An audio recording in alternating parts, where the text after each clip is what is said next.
or operations or transactions. Mohammad Amir Hussain, 6012. Yes, sir. Where is your job? Samsung Electronics, sir. Electronics. So you are assembling or you are buying, selling? Some products are assembled in Bangladesh, and some like flagship uh, products are brought in from outside. Okay. What is meant by merchandising? Merchandising, a kind of uh, a business like uh, buying products from uh, uh, products from the manufacturer and selling it to the final consumer. Is your business merchandising or not? Actually, uh, from Samsung perspective in Bangladesh business, we are operating as a support office to the head office. We basically do not buy any product from outside or even sell to the final consumer. So there are distributors who are directly connected to the head office, and they are importing raw parts for products and assemble inside the So country. simply my question is your business merchandising or not? Answer is yes. Yes, in that sense, yes, sir. Okay. This is the definition of merchandising. That means buying product, inputs, materials, ingredients from one party and supply or sell this to other parties for making profit, earning profit. So you are not manufacturing here. You are purchasing at same firm, you are selling to other parties. Other Right, sir. parties might be wholesaler, might be retailer, might be user. That's another part. But you are not converting this. You are not processing there anything. Right, So sir. Basically, sir, purchasing finished goods. হ্যাঁ না finish না আমি Roberts হতে পারি input হতে পারে আমি যেই ফর্মে বাই আচ্ছা, আচ্ছা। করবো সেম ফর্মে সেল করব Oh, যে understood, sir. I am buying same ফর্মে I am selling in between I am making profit তো ট্রেডিং বিজনেস কি সেম না?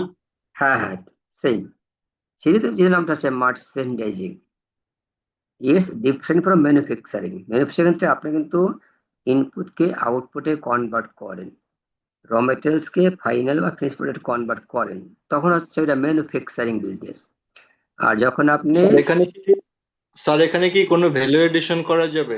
না কোনো ভ্যালিডেশন হবে না ওকে, প্যাকেজিং টাইপের প্রাইস অ্যাড হবে কিন্তু ভ্যালু অ্যাড হবে না ওকে স্যার। হ্যাঁ ওকে তাহলে আমি বুঝে নিয়েছি যে merchandising is the operation of buying materials, goods, inputs, resources from one party and sell this to other party for making profit is known as merchandising. Basically, in this case, they are dealing with inventories. They are dealing with inventories.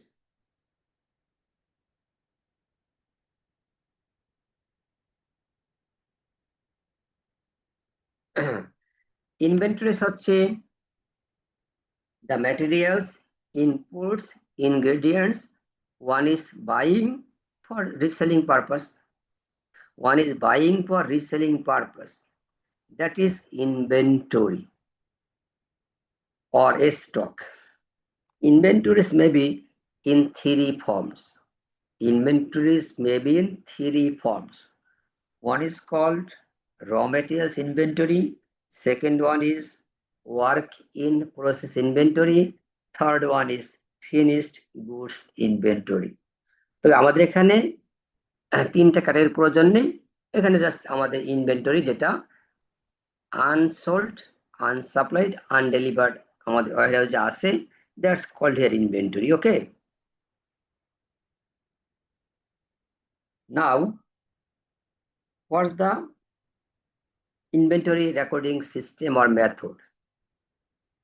There are two methods. One is called periodic, second one is called perpetual. Periodic and perpetual. So periodic means we are buying products, goods, we are selling this. Only period end, we are accounting for calculating our inventories at hand and inventories sold or delivered. Because we want to calculate value or price of our closing stock, and we want to charge cost of goods sold expense in income statement against sold or delivered unit. So আমরা period এন্ডে এসে ইনভেন্টরিকে আমরা জানতে চাচ্ছি যে last ডেটে আমাদের কাছে যতটুকু অ্যাভেলেবেল আছে তার ভ্যালু কত টাকা, প্রাইস কত টাকা আছে।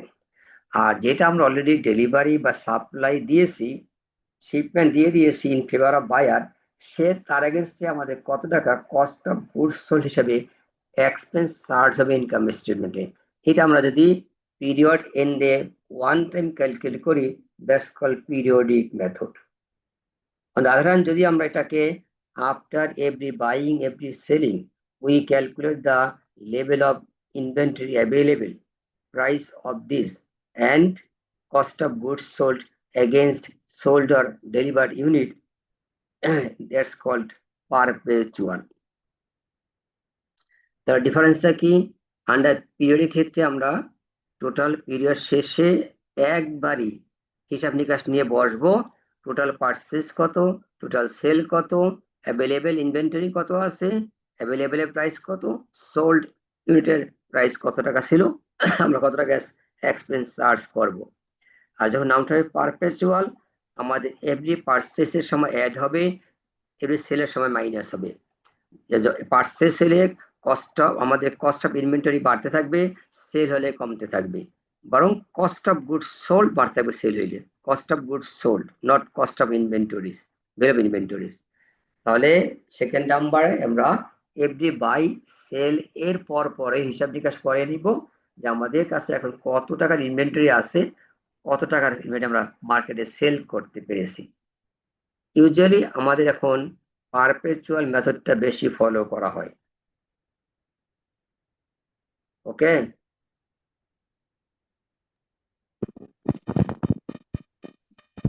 Yes, sir. now accounting for merchandise purchased in perpetual inventory system. এখানে কতগুলো ডেফিনেশন আছে। ফার্স্ট হচ্ছে আমাদের trade discount. Trade discount, the discount benefit is enjoyed by the buyer from the seller at the time of making purchase agreement from the catalog price or list price or quoted price. That's called trade discount.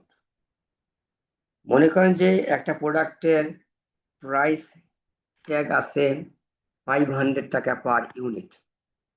আমি এখানে একটা রায়হান আমাদের কাছ থেকে purchase করব, যে হানিকে জিজ্ঞেস, রায়হান আপনার তো একটা ইউনিটের প্রাইস টাকা 500 আছে, আমি পারচেস করলে আপনার কাছ থেকে আমি 4000 ইউনিট নিব, কত টাকা করে চার্জ করতে পারবেন? সে যদি বলেন স্যার যেহেতু আপনি 4000 ইউনিট নেবেন, ওকে 500 টাকা আমাদের প্রাইস হবে, তো আপনার জন্য স্যার এটা 460 করে আমরা চার্জ করব। তাহলে এই 460 কিন্তু 500 থেকে 40 মাইনাস করে আসলো, এই টাকা 40, এটা নাম হচ্ছে ট্রেড ডিসকাউন্ট। আমি আজ বায়ার, আমার জন্য হচ্ছে এটা পারচেজ ডিসকাউন্ট, আর রায়হান যে সেলার হচ্ছে সেলস ডিসকাউন্ট, দুটো মিলে কমন টার্ম হচ্ছে ট্রেড ডিসকাউন্ট। Understood, sir. এই ট্রেড ডিসকাউন্টটা ফর দ্য বায়ার কোনো বুকস অফ অ্যাকাউন্টসে রেকর্ডিং হবে না।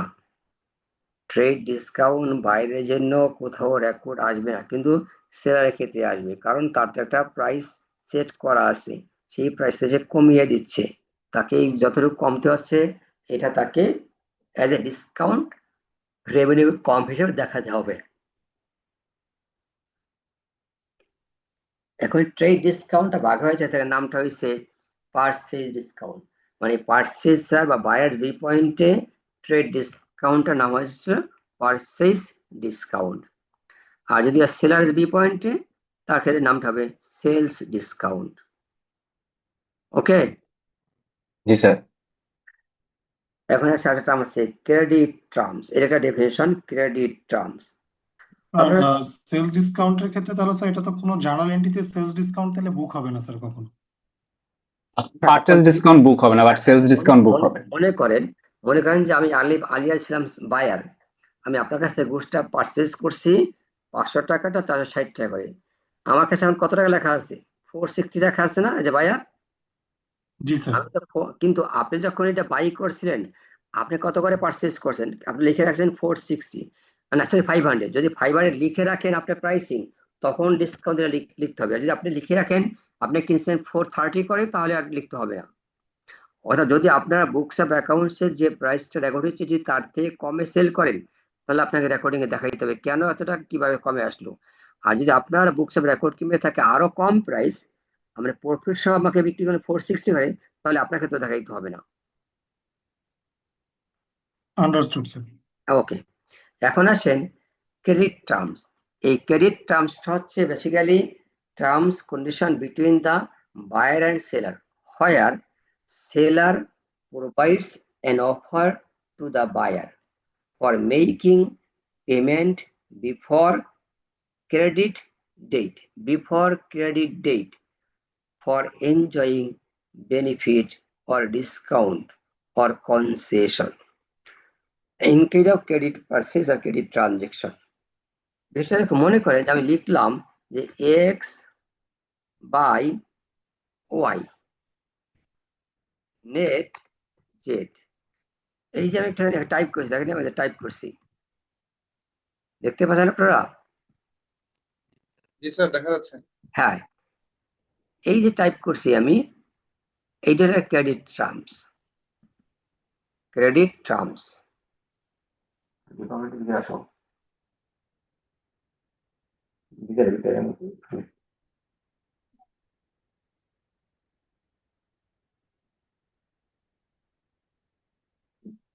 নিবা কিভাবে?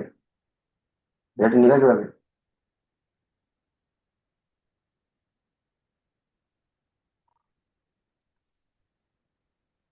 আমার মনে হয় ট্রেন নিয়ে যাইবা, সমস্যা রাস্তাঘাটে জ্যাম আছে।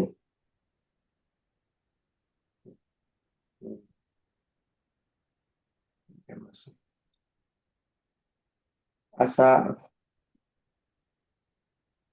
গাড়ি পাইবা, 3টা বেজবে তো, কোনো কোনো বেজবে গাড়ি পাইবা।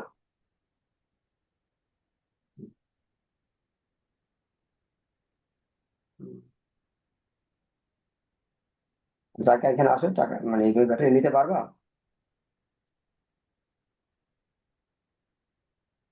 আচ্ছা, যদি বুঝে যাও মানে, তাহলে আমাকে আসা দরকার আছে নাকি তুমি ওখানে যেতে পারবা? আচ্ছা আসো, আমি ক্লাস নিতে আসো। হ্যাঁ সরি, ওকে, পয়েন্টটা ছিল যে X by Y net Z, when এটা হচ্ছে দেয়ার ইজ ক্রেডিট ট্রানজেকশন। এখন মনে করেন যে এখানে এক্সটা বোঝাচ্ছে পার্সেন্টেজ ক্যাশ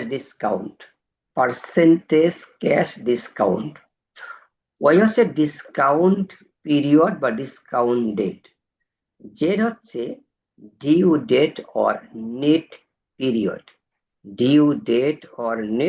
পিরিয়ড, আসলে এটা আমার সময় লিখি বিষয়টা কি দাঁড়াচ্ছে। আমি লিখলাম 2/15 net 45, 2/15 net 45. It means 45 days is the credit period. for which one party purchases goods from another party or another party sells to the another party. এখন 45 days পরে কিন্তু এজ এ সেলার আপনি বাইরের কাছ থেকে পেমেন্টটা ক্লেম করতে পারবেন, কিন্তু তাকে আপনি একটা অফার দিয়ে রেখেছেন, সে যদি সেলস ডেট ট্রানজাকশন ডেট থেকে 15 ডেজের মাঝে পেমেন্টটা করে দেয়, এটা তার চয়েস, তাহলে সে 2% ডিসকাউন্ট এনজয় করবে। তাহলে 2 হচ্ছে পার্সেন্টেজ ক্যাশ ডিসকাউন্ট অফার বা বেনিফিট, 15 হচ্ছে ডিসকাউন্ট পিরিয়ড, আর 45 হচ্ছে ক্রেডিট পিরিয়ড বা ডিউ ডেট। অর্থ হচ্ছে আপনার পারচেজ ডেট থেকে 45 ডেজে গিয়ে আপনি পেমেন্ট করতেই হবে, এর থেকে আর বেশি টাইম নিতে পারবেন না। যদি নেন তাহলে সেক্ষেত্রে আপনার রেপুটেশন গুডউইল নষ্ট হবে, ফিউচার বিজনেস নষ্ট হবে, কিন্তু আপনাকে 45 ডেজে পেমেন্ট করে দিলে এই সমস্যাটা থাকবে না। কিন্তু এখানে আপনার উইদিন 15 ডেজ পেমেন্ট করাটা জরুরি না, এটা আপনাকে একটা অফার দিচ্ছে, আপনি অ্যাকসেপ্ট করতে পারেন নাও পারেন, এটা ডিপেন্ড করবে।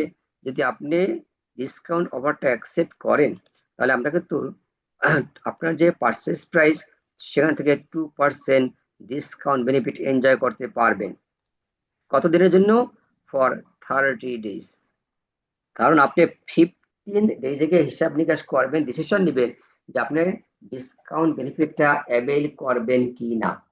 তাহলে আপনার কিন্তু 15 ডে থেকে 45 ডেজ এর মাঝে গ্যাপ আছে 30 ডেজ, মানে 1 মাস। মূলত আপনি 30 দিনে ভাবতেছেন যে আমি যদি টাকাটা অন 15 ডেজে দিয়ে দেই তাহলে আমার টাকা থাকছে না, আর যদি আমি টাকাটা রেখে রিসিভ মানি রেখে ইউজ করি, পরিশোধ না করি, তাহলে আমাকে অবশ্যই আর 30 দিনের পরে পেমেন্টটা করতেই হবে। তাহলে এখানে আপনি কিন্তু বেসিক্যালি ফর 30 ডেজ বা 1 মান্থের জন্য ফান্ডটা রেখে দিচ্ছেন, আপনার ফাইন্যান্সিং হচ্ছে, অ্যামাউন্ট ইউজ করতে পারবেন। কিন্তু তাতে আপনার লস হচ্ছে 1 মাসের জন্য আপনার কিন্তু 2% ডিসকাউন্ট বেনিফিটটা আপনাকে ফরগো করতে হচ্ছে, স্যাক্রিফাইস করতে হচ্ছে। তাহলে এখানে কিন্তু আপনি 1 মাস বা 30 দিনে কিন্তু 2% ডিসকাউন্ট বেনিফিটটা আপনাকে স্যাক্রিফাইস বা ফরগো করতে হচ্ছে। এরকম ভাবে যদি 1 বছর সময় হয়ে থাকে তাহলে আপনার কত পার্সেন্ট ডিসকাউন্ট বেনিফিট ফরগো করতে হবে বা স্যাক্রিফাইস করতে হবে? সরাসরি বলা যায় ভাবে যে মাসে যদি 2%, 12 মাসে 24%, অর্থাৎ অ্যানুয়ালাইজ করলে আপনার 24% লস হচ্ছে। যদি আপনি পারেন অন্য কোনো পার্টির কাছ থেকে রিকোয়ার্ড ফান্ডটা অ্যামাউন্টটা 10%, 12% রেট পে করে বড় করতে পারেন, তাহলে আপনার যদি এখানে বড় করে এই পেমেন্টটা আগে দিয়ে দেওয়াটা বেটার। কারণ আপনি 15 ডেজে পেমেন্ট না করে 45 ডেজে পেমেন্ট করলে কিন্তু 24% বেশি পেমেন্ট হচ্ছে। আরো অধিক আপনি বড়ই করতে পারছেন 12%, তাহলে আপনার কিন্তু এখানে 12% সেভ হবে। তখন আমরা চিন্তা করি যে আমরা কোনটা চুজ করবো, কোনটা প্রিফার করবো। ওকে, ক্রেডিট টার্মসটা ক্লিয়ার?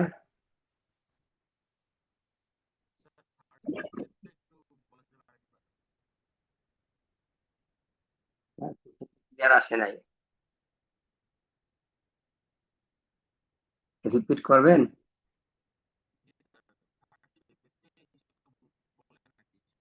30 ডেজটা হচ্ছে আপনার ক্রেডিট পিরিয়ড এন্ড ডিসকাউন্ট পিরিয়ডের ডিফারেন্স। 45 মাইনাস 15 হচ্ছে 30 ডেজ, অর্থাৎ আপনাকে পারচেজ ডেট থেকে 45 ডেজে পেমেন্টটা করতেই হবে, এটা আপনার জন্য ডিউ। আর 15 ডেজে পেমেন্ট করলে ডিসকাউন্টটা পাবেন, এরপরে গেলে পাবেন না। অর্থাৎ আপনার 16তম দিন থেকে 45th ডে পর্যন্ত ফান্ডটা ইউজ করবেন, এই কারণে আপনি মাখানো ডিসকাউন্ট পাবেন না, অর্থাৎ আপনাকে 2% বেশি দিতে হচ্ছে। তাহলে আমরা সাধারণত লাস্ট ডে থেকে পেমেন্ট করব, 16th ডে পেমেন্ট করব না। কেউ 16th ডেতে পেমেন্ট করবে না, করলে সে 45th ডেজে গিয়েই করবে, অর্থাৎ সেখানে পুরো টাকাটা 30 দিন ব্যবহার করবে, ব্যবহার করে সে 2% অতিরিক্ত দিবে। তাহলে তার এরকম ভাবে সারা বছর সে ইউজ করতে চায়, যে পারচেজ করে পেমেন্টটা বছর শেষে করে, তাহলে তার এখানে কত পার্সেন্ট বার্ডেনে পড়বে? সেটা হবে 24%, বিকজ এখানে দেখা যাচ্ছে 1 মাস 45 মাইনাস 15 এই 30 দিন হওয়ার কারণে তাকে দিতে হচ্ছে 100% রাদার দেন 98%। 2% আর ডিসকাউন্ট সে পাচ্ছে না, সো 98% তাকে 100% দিতে হচ্ছে। তাহলে সে এখানে কিন্তু 1 মাসের জন্য 2% ডিসকাউন্ট বেনিফিটটা করবো বা লস করলো, এইভাবে বছর হবে 24%। ক্লিয়ার?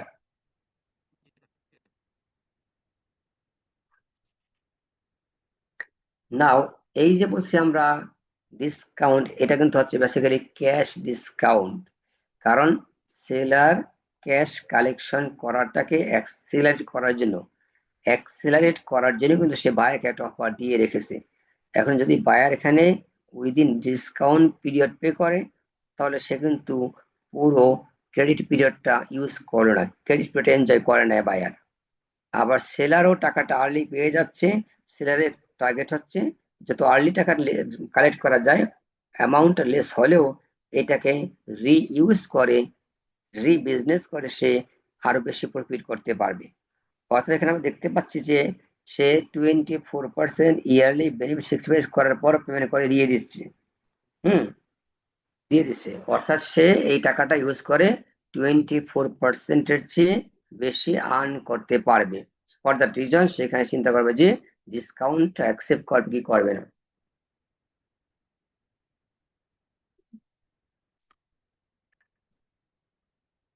আনছো আনছো কি করবে, যেমন দেখতে হবে তোকে টাকাও সাথে রাখতে হবে, বুঝে যাবি। খিলক্ষেতটা আছে না, নিকুঞ্জের পরে খিলক্ষেতটা, ওই যে আমরা পুরুলিয়া যাই, এখানে অরবেসটা আছে না, ওটা অরবেসটা ওই যে হোটেল রিজেন্সি। হ্যাঁ, ওটা রিজেন্সি পাশে প্রাইমারি বিল্ডিং, ওই প্রাইমারি তোমার বেসমেন্টে তৃতীয় বেসমেন্ট আছে। ওখানটা ক্লাস হয়ে যায়, আমি তো অনেক গেছিলাম আমি, তাহলে আসবো তখন আর কোনো স্টুডেন্ট না, ওটা বাইক নিয়ে চলে এসেছি। আমি কি এমন একটা বাইক ভাড়া করে যাবো? আমার বাইক নিয়ে গেলে বাইক না তোমার বাইক যাইতাম না, সবাই ভাড়া করে যাবো, তুমি পাটা ওটা বাইক ভাড়া করে গেলো ব্যাটারি নিয়ে। সাবধানে, সাথে পানি রেখো, পানির বোতল রাখো না, যদি পানি রাখো, ব্যাগ আছে না, সাথে ব্যাগটার ভিতরে পানিটা রেখে দাও। ঠিক আছে, ফোন করো,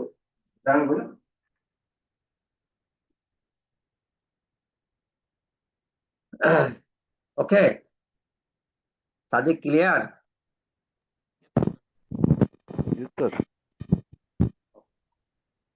এখন আসেন ক্রেডিট ট্রান্সফার একটা পার্ট, সেটা হচ্ছে ইওএম, এন্ড অফ মান্থ।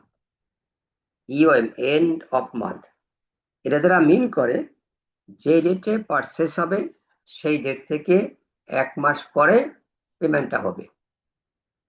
যখনই আপনি পারচেস করবেন তার থেকে 1 মান্থ এন্ডে সেটেলমেন্ট হয়ে যাবে। এখানে কোনো ক্যাশ ডিসকাউন্টের কোনো অপশন নেই।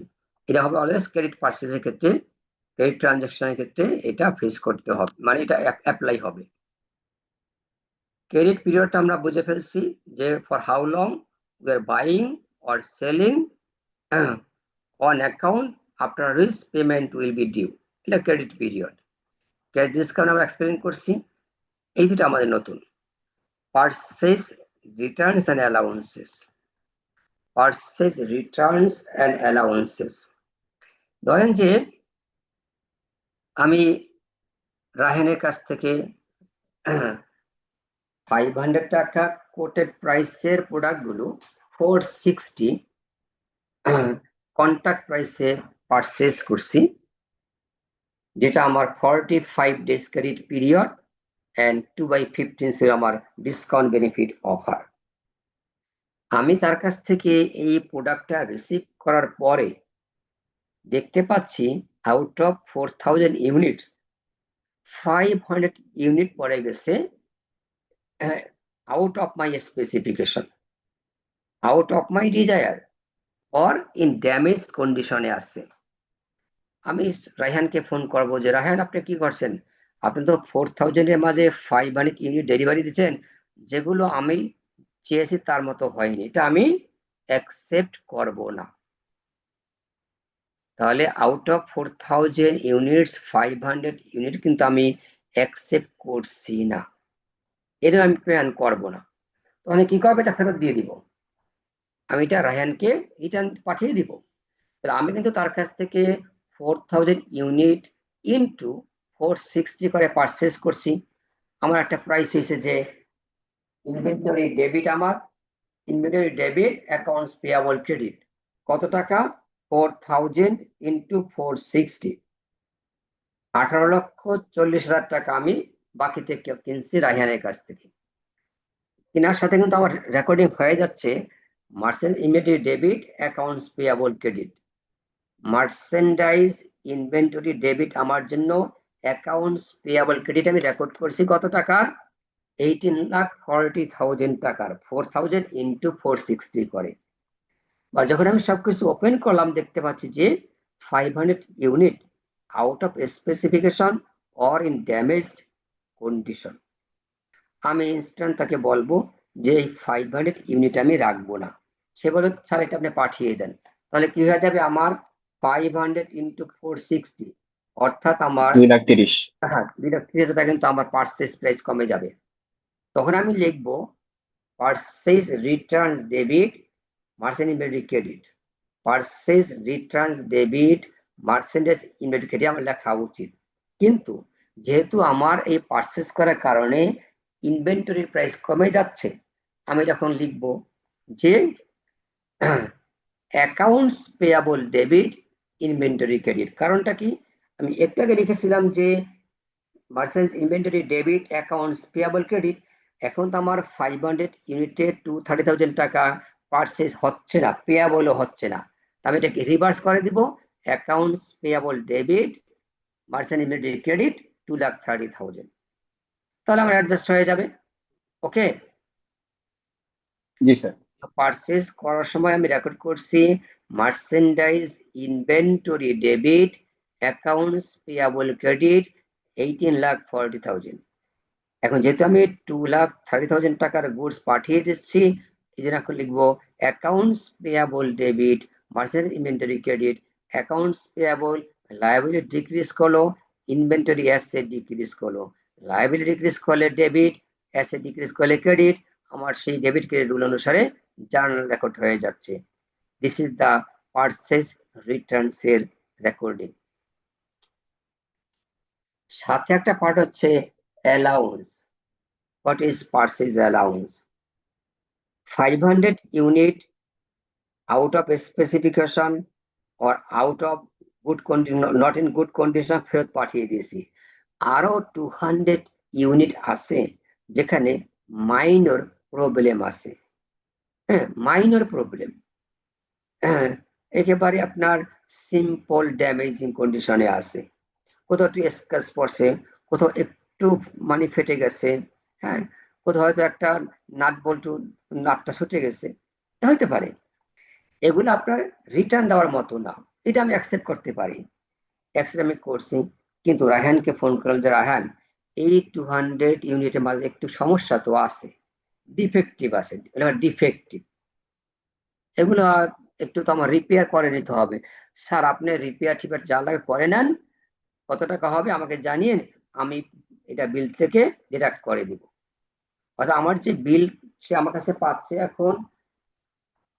আমার কাছে এখন আপনার 16,10,000 টাকা, কারণ আমি পারচেস করলাম মোট 1840, ফেরত পাঠিয়েছি আমি 230, এখন সে আমার কাছে ক্লেম আছে তার 1610।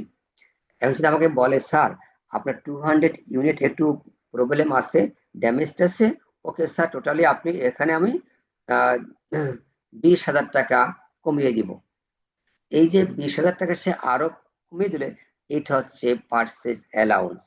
এই ক্ষেত্রে কিন্তু আমি কোনো ইনভেন্টরি ফেরত পাঠাচ্ছি না, শুধু আমার যে পারচেজ প্রাইস সেখান থেকে তাকে আমি ইনফর্ম করে ড্যামেজের কারণে একটু অ্যামাউন্টটা কমিয়ে নিচ্ছি, that is called purchase allowance.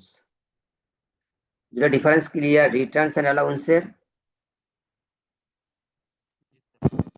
Sir এটা কোনো জার্নাল এন্ট্রি হবে না, পারচেজ অ্যালাউন্স যেটা হবে, পাইতেছি? আমি এখানে শেষ করি না, হবে, জানার হবে। হ্যাঁ, পারচেজ অ্যালাউন্সের কারণে কিন্তু আমি যে বায়ার, আমার 20,000 টাকা কিন্তু পারচেস প্রাইস ডিক্রিজ করলো, ইনভেন্টরির দাম কমে যাবে, ইনভেন্টরির দামটা কমবে। আর রাহেন তো আমার কাছ থেকে অলরেডি দাম কমিয়ে দিয়েছে, ক্লেম এসে কম করবে, অর্থাৎ আমার অ্যাকাউন্টস পেয়েবল লায়াবিলিটি সেটাও 20,000 টাকা ডিক্রিজ করবে। যেহেতু লায়াবিলিটি ডিক্রিজ করে আমি ঠিক আগের মতো লিখবো accounts payable debit inventory credit. So purchase returns আর পারচেজ অ্যালাউন্সের জার্নাল রেকর্ডিং সেম, কিন্তু রিটার্ন সেক্ষেত্রে ইনভেন্টরি চেঞ্জ হয়, অ্যালাউন্সে ইনভেন্টরি চেঞ্জ হয় না। স্যার অ্যালাউন্সের এন্ট্রিটা আরেকবার বলবেন? Accounts payable debit merchandise inventory credit. আচ্ছা স্যার, আর রিটার্নের ক্ষেত্রে স্যার অ্যাকাউন্টস পেয়েবল কমে গেল, পারচেজ রিটার্নস অ্যান্ড অ্যালাউন্সের জার্নাল এন্ট্রি সেম, বোথ কেজেই accounts payable debit merchandise inventory credit আমাদের লায়াবিলিটি ডিক্রিজ করে, কারেন্ট অ্যাসেট ডিক্রিজ করে, কিন্তু পারচেজ রিটার্নসের ক্ষেত্রে ইনভেন্টরি গুলো বায়ার থেকে সেলারের কাছে ট্রান্সফার হয়ে যায়, আর অ্যালাউন্সে কোনো ইনভেন্টরি ট্রান্সফার হয় না। ওকে? জি স্যার, মানে জি স্যার। একটার ক্ষেত্রে ফিজিক্যাল গুডস এর মানে ট্রান্সফার হয়ে যায়, আর একটার ক্ষেত্রে যেহেতু হয় না, বাট দুইটার ক্ষেত্রে হচ্ছে আমার ইনভেন্টরি ভ্যালু কমে যায়, আর দুইটার ক্ষেত্রে হচ্ছে কি আমার পেয়েবল কমে যায়। পেয়াবল কমে যায়। এটা ক্লিয়ার সবার কাছে? জি স্যার। জি স্যার। নেক্সট হচ্ছে ট্রান্সপোর্টেশন কস্ট। ইউজুয়ালি টার্ম হচ্ছে transportation in, carriage inward, freight in, অনেক নাম আছে, freight in, transportation in, carriage inward. That means যে ইনভেন্টরি গুডস আমরা পারচেজ করছি সেই গুডস ইনভেন্টরি গুলো অবশ্যই যার কাছ থেকে আমরা পারচেজ করছি তার থেকে আমাদের ওয়্যার হাউসে, শোরুমে, গোডাউনে বা আউটলেটে ট্রান্সফার করে নিয়ে আসতে হবে, ক্যারি করতে হবে। এখানে একটা ট্রান্সপোর্টেশন কস্ট অবশ্যই ইনকার করবে। এখন এই কস্টটা হু উইল অ্যাসিউম অর বিয়ার? এক্ষেত্রে হচ্ছে আমাদের FOB, ফ্রি অন বোর্ড। আমি রাহেনের কাছ থেকে গুডস পারচেজ করছি, রাহেনের ফ্যাক্টরি অথবা তার গোডাউন শোরুম হচ্ছে টঙ্গীতে, আর আমার ফ্যাক্টরি গোডাউন অফিস হচ্ছে ইসলামপুরে। ইসলামপুর জানেন আপনারা? আপনারা ইসলামপুর চিনেন? জি স্যার, ঠিক জি স্যার। স্যার। এই যে ঢাকা চকবাজার, স্যার চিনি। আচ্ছা, পুরান এখন ঢাকা। জি জি পুরান ঢাকায়। এখন টঙ্গী থেকে ইসলামপুরে এই 4,000 ইউনিট প্রোডাক্ট ক্যারি করতে ধরেন যে একটা বড় ডেলিভারি ট্রাক লাগবে, বড় একটা ডেলিভারি ট্রাক, কাভার্ড ভ্যান লাগবে। এইটার ভাড়া হচ্ছে 10,000 টাকা। এই 10,000 টাকা টঙ্গী থেকে ইসলামপুরে আনার ভাড়া দিতেই হবে, যেটা আমি দেই বা রাহেন দেয়। তাহলে এটা কে বহন করবে? আমি এখন আসি বায়ার হিসেবে, আমি কিন্তু অ্যাজ এ বায়ার সবকিছু চিন্তা করতেছি। যদি রায়ানের সাথে আমার কন্ট্রাক্ট হয় যে FOB ডেস্টিনেশন, ডেস্টিনেশন কোথায়? ইসলামপুর, তাহলে এটা আমার কাছে বোঝায় বায়ারের জন্য এটা ফ্রি। বায়ার এখানে কোনো ট্রান্সপোর্টেশন কস্ট মিট আপ করবে না, তার জন্য ফ্রি। কিন্তু যিনি সেলার তাকে এই 10,000 টাকা ট্রান্সপোর্টেশন কস্ট মিট আপ করতে হবে। তার ক্ষেত্রে নাম হয়ে যাবে transportation out, freight out, carriage outward. এটা সে তার মার্কেটিং এক্সপেন্সে দেখাবে 10,000 টাকা ট্রান্সপোর্টেশন আউট বা ফ্রেট আউটওয়ার্ড এক্সপেন্স হিসাবে। কিন্তু আমি যে বায়ার, আমার কোথাও এটা রেকর্ডিং এ আসবে না, কারণ এটা আমাকে কোনোভাবে এফেক্ট করে না, সিন্স FOB ডেস্টিনেশন। ক্লিয়ার? জি sir clear.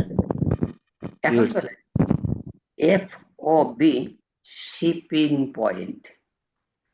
FOB shipping point অর্থাৎ রায়হানের যে গোডাউনটা আছে, ওয়্যার হাউসটা আছে, সেখানে ওই ডেলিভারি ট্রাকটা ঢুকবে না, সেখানে ডেলিভারি ট্রাকটা পৌঁছবে না, কারণ সাইজটা বড়, তার রোড কমিউনিকেশন একটু প্রবলেম। হয়তো তার মানে ওয়্যার হাউস থেকে 500 মিটার দূরে এই ট্রাকটা রাখা হবে, ডেলিভারি ট্রাকটা রাখা হবে, ডেলিভারি ভ্যানটা রাখা হবে। তাহলে এই 500 মিটার ওই গুডসটা কিভাবে আসবে? অর্থাৎ FOB শিপিং পয়েন্ট হচ্ছে সেলারের ওয়্যার হাউস থেকে 500 মিটার দূরে, যেখানে আমার ডেলিভারি ট্রাক ওয়েট করছে, রেডি আছে গুডস লোড করার জন্য, কিন্তু তার থেকে 500 মিটার দূরে হচ্ছে গুডস গুলো।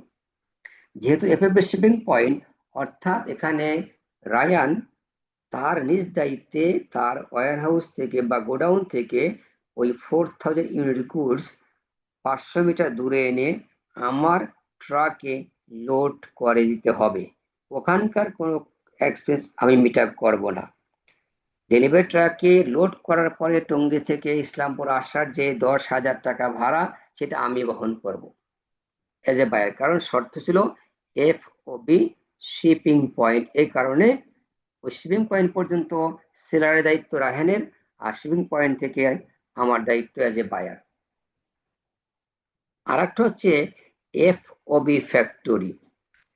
FOB ফ্যাক্টরি হচ্ছে যেখানে রায়ান এই প্রোডাক্টটা ম্যানুফ্যাকচার বা প্রডিউস করে, সেখান থেকে আমাকে নিতে হবে অ্যাজ এ বায়ার, সেই ফ্যাক্টরি থেকেই আমার দায়িত্বে নিতে হবে। অর্থাৎ এখানে কোনো ধরনের ট্রান্সপোর্টেশন কস্ট রায়ান মিট আপ করবে না। সম্পূর্ণ 10,000 আর 2,000 যাই কিছু সেটা আছে আমার as a buyer fully meet up করতে হবে। That is FOB factory. যখনই বায়ারকে FOB শিপিং পয়েন্ট বা FOB ফ্যাক্টরির আন্ডারে এই কস্টটা মিট আপ করতে হচ্ছে, তখন বায়ার কি লিখবে? Straight inward. তখনও সে লিখবে কিন্তু merchandise debit, merchandise inventory debit, cash credit অথবা অ্যাকাউন্টস পেয়েবল ক্রেডিট। তো এখানে অ্যাকাউন্টস পেয়েবল খুব রেয়ার কেজি হয়, সেখানে কস্ট ক্যাশ ক্রেডিটটাই বেশি, কারণ ট্রান্সপোর্টেশন কস্ট সাধারণত বাকি রাখা হয় না, এটা ইনস্ট্যান্ট ক্যাশ দিতে হয়। তাহলে আমরা কি লিখছিলাম? Merchandise inventory debit 10,000, cash credit 10,000 or accounts payable credit 10,000. This is the recording of entry for transportation cost. Sir এখানে যদি ট্রান্সপোর্টেশনে লস হয় মানে চুরি হয়, তাহলে এটা কে বিয়ার করবে? ট্রান্সপোর্টেশন কস্টের লস বা চুরি নাকি ট্রান্সপোর্টেশন অবস্থায় গুডস চুরি হওয়া, কোনটা? ট্রান্সপোর্টেশন অবস্থায় গুড চুরি হওয়া যেটা। আচ্ছা ওকে, সেটা হচ্ছে যদি আমার চুক্তি থাকে যে FOB ফ্যাক্টরিতে তো আমার ডেলিভারি ট্রাক রায়ানের কাছ থেকে 4,000 ইউনিট বুঝে নিয়েছে না, বুঝে নিয়েছে। এরপরে অন দ্য এবারে ট্রানজিট কালে যদি কোনো গুডস ড্যামেজ হয়, আপনার নষ্ট হয়ে যায়, স্টোলেন হয়ে যায়, তাহলে সেক্ষেত্রে কিন্তু আমি লায়াবল, এখানে রায়ান আর লায়াবল থাকবে না। এখানে আমার যে ডেলিভারি ট্রাক ম্যান আছেন, সে এটার জন্য লায়াবল থাকবে। তাকে আমরা কয়েক করবো সেটা কিভাবে চুরি হলো, কিভাবে এটা হারিয়ে গেছে। স্যার মানে এটা স্যার ডেলিভারি পয়েন্টের উপর ডিপেন্ড করে। জি জি জি। আর যদি হয় FOB ডেস্টিনেশন, তাহলে এখানে রায়ানের দায়িত্ব যে তার ডেলিভারি ট্রাক এসে আমাকে পৌঁছে দিবে। এখন এই প্রতিমধ্যে কিভাবে গুডস হারিয়ে গেল, চুরি হইল, ড্যামেজ হলো, সেই সব কিছু হচ্ছে রায়ানের দায়িত্ব, সেইটা মিট আপ করবে। ওকে, জি স্যার। জি স্যার। এখন আসেন একটু আমরা দেখতে যাই, সেটা হচ্ছে রায়ানের কাছ থেকে আমি যে গুডসটা কিনেছি টঙ্গী থেকে ইসলামপুরে আসবে 10,000 টাকা ট্রান্সপোর্টেশন কস্ট। এটা ছিল FOB ডেস্টিনেশন, FOB ডেস্টিনেশন অর্থাৎ ইসলামপুর পর্যন্ত এই গুডসটা ফ্রিলি আমি ক্যারি করতে পারবো, সমস্ত ট্রান্সপোর্টেশন কস্টটা মিট আপ করবে রায়ান, কারণ ছিল আমার FOB destination. Sir FOB destination তো স্যার লোকালের ক্ষেত্রে এটা বলছেন, আর এফওবি ডেস্টিনেশন যদি আমি এক্সপোর্ট ওরিয়েন্টেড হয় তাহলে বাইরের ওই পর্যন্ত পৌঁছে দেওয়াটা হলো ডেস্টিনেশন। এখন ধরেন রায়ান আমাকে বলো, স্যার আপনি ওই 10,000 টাকা ডেবিট ট্রাকম্যানকে দিয়ে যান, আমি আপনার কাছ থেকে টাকা নেওয়ার সময় 10,000 টাকা কম নিব। তাহলে রায়ান কিন্তু আমার কাছে কত টাকা পায়? আমার কাছে পায় হচ্ছে সে এখন 15,90,000 টাকা, কারণ আমি পারচেস করেছিলাম মোট 18,40,000 এর, রিটার্ন দিয়েছে 230, অ্যালাউন্স পেয়েছি 20,000, এখন আমার কাছে তার ক্লেম আছে 15,90,000। এখন 10,000 টাকা সে আমাকে রিকোয়েস্ট করলো তার পক্ষে ডেলিভারি ট্রাকের ক্যারিয়ারকে দিয়ে দেওয়ার জন্য, আমি দিয়ে দেবো 10,000 টাকা। এখন আমার রেকর্ড হবে, আমার কিন্তু আমার কাছে ক্লেম কমে যাচ্ছে কার? রায়ানের, আমার পেয়াবল কমে যাচ্ছে, কারণ সে 10,000 টাকা অ্যাডজাস্ট করে ফেলবে। আমি এখন লিখবো accounts payable debit cash credit 10,000, accounts payable debit cash credit 10,000, কারণ আমার 10,000 টাকা পরিমাণ অ্যাকাউন্টস পেয়াবল লায়াবিলিটি ডিক্রিজ করছে, ডিক্রিজ করলে ক্রেডিট হবে, সরি ডেবিট হবে, আর আমার ক্যাশ কমে যাচ্ছে, ক্যাশ ক্রেডিট হয়ে যাবে। তাহলে accounts payable debit cash credit কখন হইলো? যখন আমি রায়ানের রিকোয়েস্টে তার পক্ষে টাকাটা মিট আপ করে দিচ্ছি।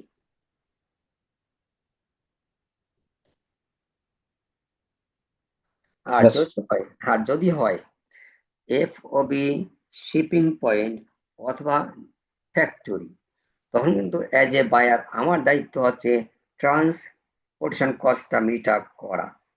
আমি একটা ট্রাক ভাড়া করছি, 10,000 টাকায় ভাড়ায় আমি টঙ্গী থেকে ইসলামপুরে আমার গুডস নিয়ে আসছি এবং 10,000 টাকা আমি পেমেন্ট করে দিয়েছি। তাহলে আমার পেমেন্ট করার কারণে কি হবে? এটা কিন্তু আমার ইনভেন্টরি কস্টকে বাড়িয়ে দিবে। এই ট্রান্সপোর্টেশন কস্ট আমার ইনভেন্টরির কস্ট ইনক্রিজ করে দিবে।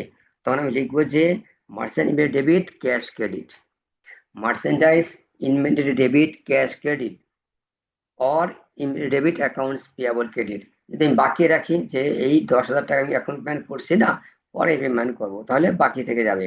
তাহলে সেক্ষেত্রে আমার হচ্ছে inventory debit accounts payable credit, আর ক্যাশ পেমেন্ট করলে ইনভেন্টরি ডেবিট ক্যাশ ক্রেডিট।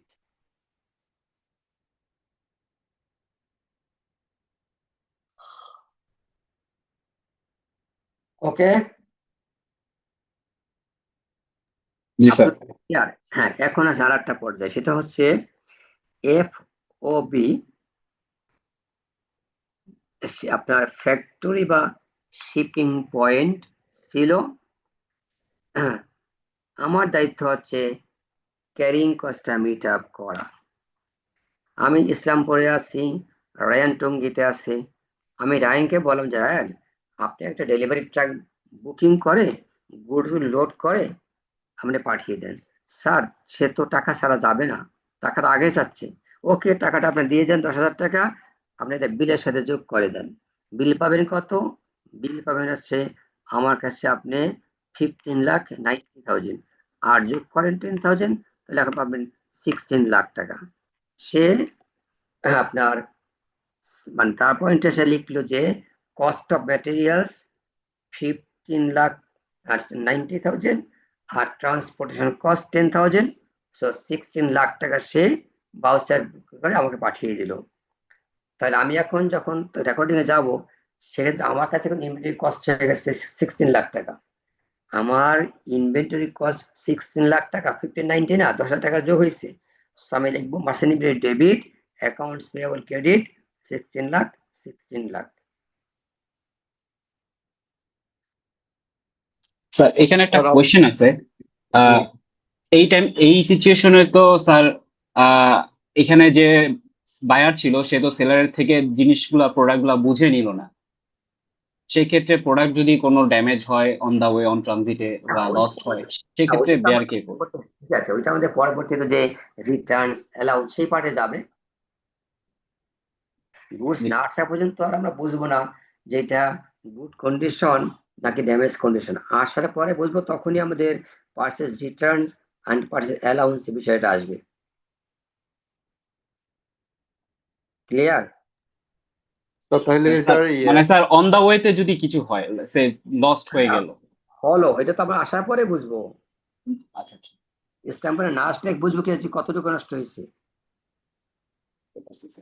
তাহলে জার্নালটা হবে মার্চেন্ডাইজ ইনভেন্টরি 16 লাখ আর অ্যাকাউন্টস পেয়েবল 16 লাখ, রাইট? জি জি, এখন 16 লাখ। Okay sir. আচ্ছা, আমরা তখন পারচেস করলাম, এখন আমাদের পেমেন্টের সময় চলে আসছে। আমি রায়ানের কাছ থেকে ইসলামপুরে বসে 16 লক্ষ টাকার গুডস রিসিভ করছি, পেমেন্ট করি নাই। পেমেন্টের বিষয় আসলো, আমাকে সে কোনো ডিসকাউন্ট অফার দেয় নাই। তাই আমি তখন যে পারচেস করছি ফর 45 ডেজ, অর্থাৎ 45 ডেজ পরে গিয়ে আমি তার 16 লাখ টাকা এগেনস্টে পেমেন্ট করে দিব। তাহলে accounts payable debit, cash credit 16 lakh হয়ে গেল, শেষ। বাট যদি আমাকে রায়ান কোনো ক্যাশ ওভার দিয়ে রাখে যে 210 210 নেট 30, 210 নেট 30, অর্থাৎ পারচেস ডে থেকে 10 ডেজে পেমেন্ট করতে পারলে সে আমাকে 2% ডিসকাউন্ট দেবে। আমাকে আলটিমেটলি অন 90 ডেজ পেমেন্টটা করতেই হবে। এখন যদি আমি তাকে উইদিন 10 ডেজ পেমেন্ট করি 16 লক্ষ টাকার এগেনস্টে, সে কিন্তু আমাকে 2% ডিসকাউন্ট দেবে, তো আমি 2% কম দিয়ে পারবো। তাহলে 16 লাখের 2% কত? 32,000। জি স্যার। হ্যাঁ, এটা কিন্তু আমার সেই হবে।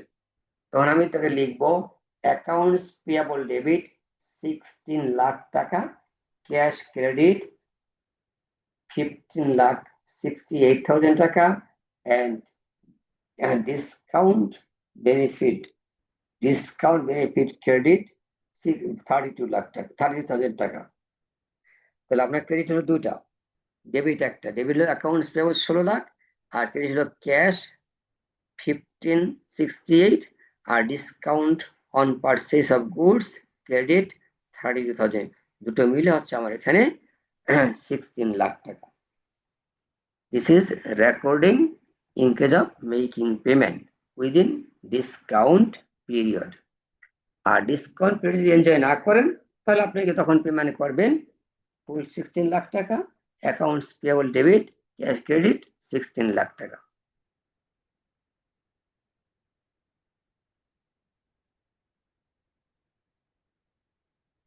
ওকে, তাহলে ডিসকাউন্ট ডেটে বাজে পেমেন্ট করলে ডিসকাউন্ট বেনিফিটটা আমরা এনজয় করবো, এরপরে গেলে পাবো না। আমরা তখন আলোচনা করছি ইনভেন্টরি পারচেস করা, তার এগেনস্টে পেমেন্ট করা। এখন আমরা আলোচনা করব সেল করা। আমরা এতক্ষণ ছিলাম বায়ার, গুডস ইনভেন্টরিজ পারচেস করছি রিসেলের উদ্দেশ্যে, কিন্তু এখনো সেল শুরু হয়নি। যখন আমরা কোনো গুডস বিক্রি করব সেই ক্ষেত্রে আমাদের এন্ট্রি কি হবে?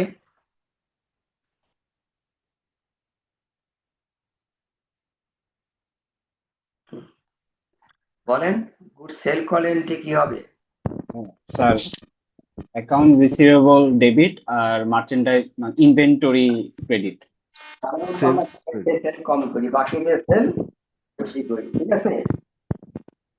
তো বাকিতে সেল করলে আমরা লিখবো accounts receivable debit sales credit, এটা সেল করার সময়।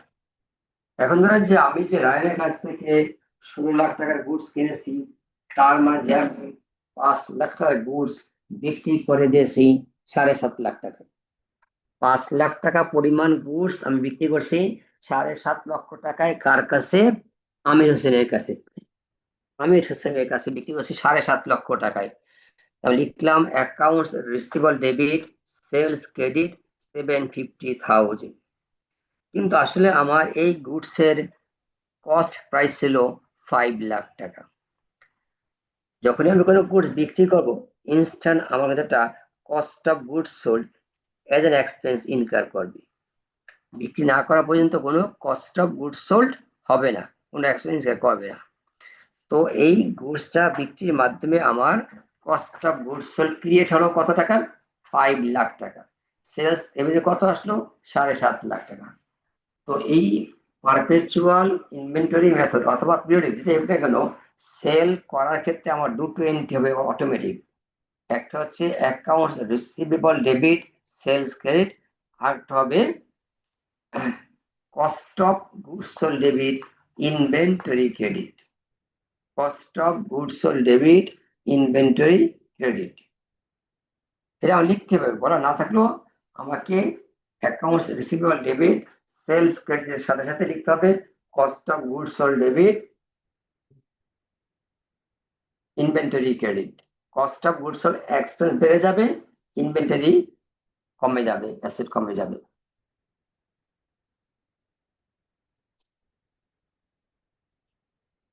ওকে, স্যার কাইন্ডলি আরেকবার রিপিট করা যাবে?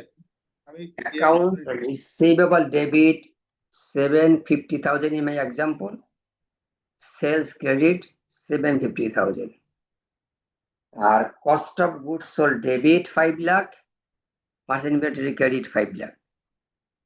Cost of debit 5 lakh, merchandise inventory credit 5 lakh. অর্থাৎ যেই গুডসটা আমি 5 লাখ টাকা কিনেছি সেটা আমি বিক্রি করছি 7,50,000 এ। Yes sir.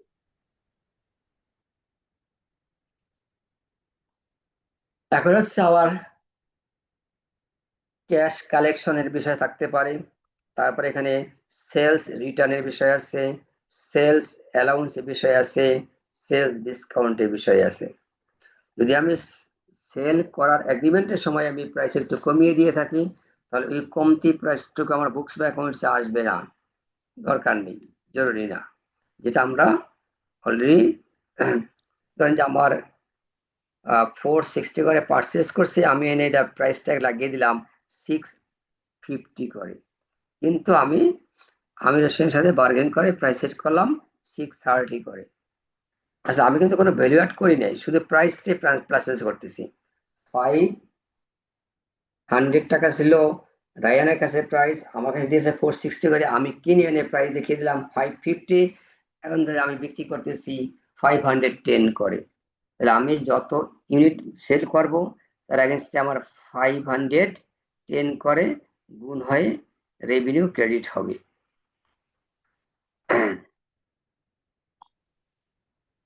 স্যার এটা একটু আবার বলবেন স্যার, আমি মিস করছি নেটের প্রবলেমের কারণে। আমি ধরেন যে বলছি যে গুডস বিক্রি করছি, ঠিক না? ওকে, গুডস বিক্রি করলে আমার এখানে সেলিং প্রাইস 750, বাইং প্রাইস 500, তাহলে আপনার accounts receivable debit sales credit 750, আর অন দ্য আদার হ্যান্ড আমার ছিল যে ইসের বিষয়টা, ডিসকাউন্টের বিষয়টা।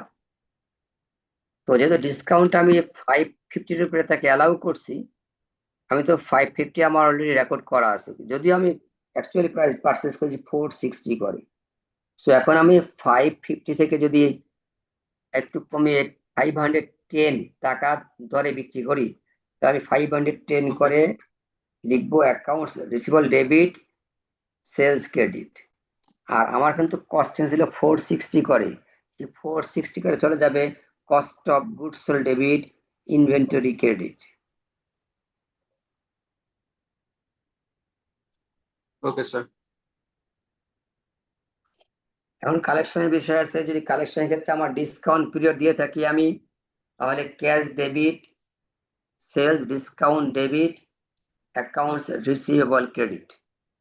আমি বিক্রি করছি 7.5 লক্ষ টাকার গুডস আমির হোসেনের কাছে, এখানে আমি ক্রেডিট টার্ম দিয়ে দিয়েছিলাম, মনে করেন যে 320 নেট 60, অর্থাৎ সে যদি আমাকে উইদিন 20 ডেজ পেমেন্ট করে তাহলে 3% আমি তাকে ছাড় দিয়ে দেবো, বাট তাকে উইদিন 60 ডেজ পেমেন্ট করতে হবে, উইদিন 60 ডেজ পেমেন্ট করতে হবে, কিন্তু উইদিন 30 ডেজ পেমেন্ট করলে সে 3% ডিসকাউন্ট পাবে।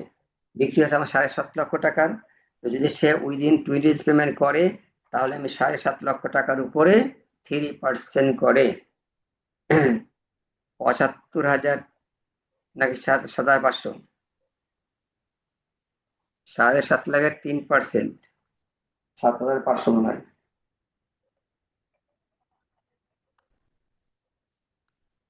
না, 22,500, 22,500 স্যার। এই টাকাটা আমি তাকে কম নিব তার কাছ থেকে। তখন আমি লিখবো ক্যাশ ডেবিট 7.5 লাখ থেকে এটা মাইনাস করব, ডিসকাউন্ট ডেবিট এই অ্যামাউন্টটা, আর অ্যাকাউন্টস রিসিভেবল চলে যাবে 7.5 লাখই, রিসিভেবল ক্রেডিট যাবে 7.5 লাখ, এটা তো আমার চলে যাচ্ছে। ওকে, ডিসকাউন্ট সহ আমরা যদি ক্যাশ পাই তাহলে এটা লিখবো আমরা cash debit, inventory debit and ওদিকে অ্যাকাউন্টস রিসিভেবল ক্রেডিট। আর যদি এখানে সে ডিসকাউন্ট পিরিয়ড এরপরে কি আমাদের পেমেন্ট করে তাহলে সহজ, সেটা হচ্ছে আমাদের জন্য cash debit accounts receivable credit, cash debit accounts receivable credit হয়ে যাবে। স্যার ডিসকাউন্টের ক্ষেত্রে বলেছিলেন ক্যাশ ডেবিট, আরেকটা স্যার ডেবিট এন্ট্রি ছিল স্যার। সেলস ডিসকাউন্ট বা cash discount debit accounts receivable credit, আর এখানে কোনো ক্যাশ ডিসকাউন্টের বিষয়ে আসবে না।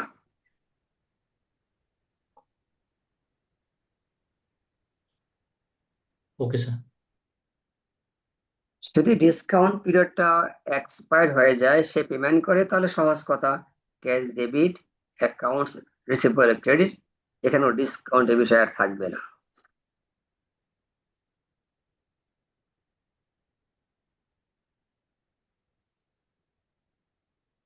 ওকে, এখন আসেন সেলস রিটার্নস। আমি বিক্রি করছি আমির হোসেনের কাছে 2000 ইউনিট 510 টাকা করে। আমির হোসেন রিসিভ করার পরে ফোন করলো, স্যার 60 ইউনিট তো একেবারে ড্যামেজ স্যার, এটা তো আমি রাখতে পারবো না। ওকে, আমির হোসেন পাঠিয়ে দেন। এখন যে পাঠিয়ে দিল এটা আমাদের সেলস রিটার্নস। সেলস রিটার্ন আসলে আমার কিন্তু ইনভেন্টরি বেড়ে যাবে, ইনভেন্টরি বেড়ে আবার বেড়ে যাবে, কস্ট অফ গুডস সোল্ড কমে যাবে। তাহলে আমরা শুরুতে যে সেলের জন্য দুটো এন্ট্রি লিখেছিলাম, accounts receivable debit sales credit, আর হলো cost of goods sold debit inventory credit. যখনই কোনো গুডস রিটার্ন চলে আসবে সেলারের কাছে, সেক্ষেত্রে এই 4টা এন্ট্রি রিভার্স লিখতে হবে। ইনভেন্টরি আইটেম থাকবে, কিন্তু কোন ফর্মে থাকবে? সেক্ষেত্রে আমার যেহেতু সেলস রিটার্ন হয়ে যাচ্ছে, আমার ইনভেন্টরি বেড়ে যাবে, কস্ট অফ গুডস কমে যাবে, সেলস কমে যাবে। তখন আমি লিখবো আপনার sales returns debit, sales returns debit accounts receivable credit, আর ওদিকে লিখবো merchandise debit cost of goods sold credit, merchandise inventory debit cost of goods sold credit. Clear?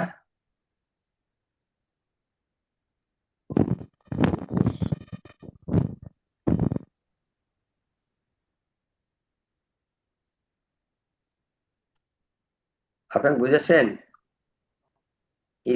Return আসলে হচ্ছে purchase, sorry, sales returns debit accounts receivable credit, সাথে রাখতে হবে inventory debit cost of goods sold credit. আর যদি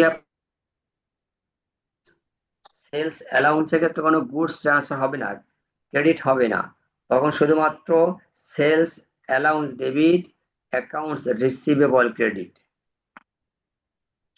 sales allowance debit accounts receivable credit. আমরা যখন cash পাবো, cash debit accounts receivable credit, cash debit accounts receivable credit, এটা আমরা যখন ক্যাশ পেয়ে যাচ্ছে ফুললি, সেক্ষেত্রে এটা আমরা রেকর্ড করব। ওকে, যদি থাকে আমাদের ট্রান্স ট্রান্সপোর্টেশন আউট, যে কোনো ট্রান্সপোর্টেশন আউট বা ক্যারিজ আউটওয়ার্ড, এটা সরাসরি এক্সপেন্সে চার্জ হয়ে যাবে। তার নামটা হবে transportation out debit, cash credit বা অ্যাকাউন্টস পেয়াবল ক্রেডিট।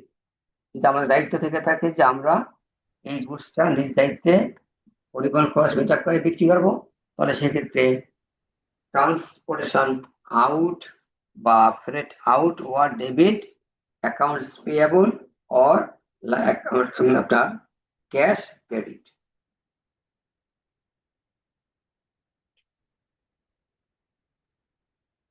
ওকে,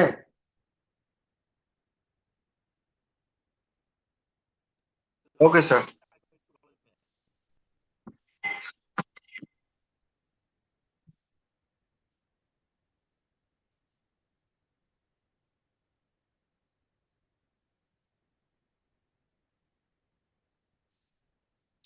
ম্যাথ আছে, ও দুইটা আছে, আমি বলবো আপনারা লিখবেন সলিউশন। এটা সিম্পলি জানলে কোনো ফরম্যাট ড্র করতে হবে না, লেফট অ্যান্ড রাইট এলিমিনেট করে লিখলেই হবে, like adjusting entry closing entry মতো। শুধু আমরা ডেবিট ক্রেডিট বুঝে নিব।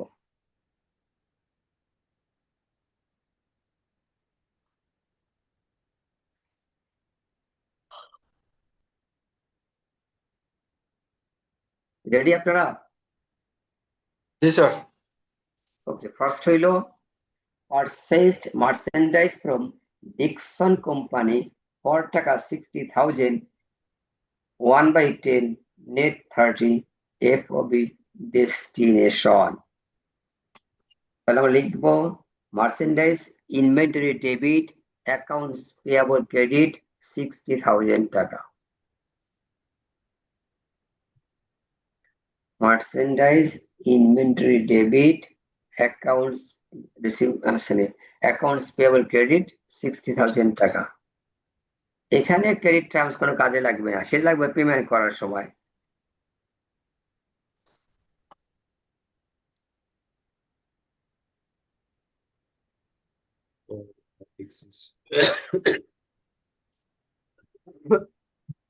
ওকে, জি স্যার। then second,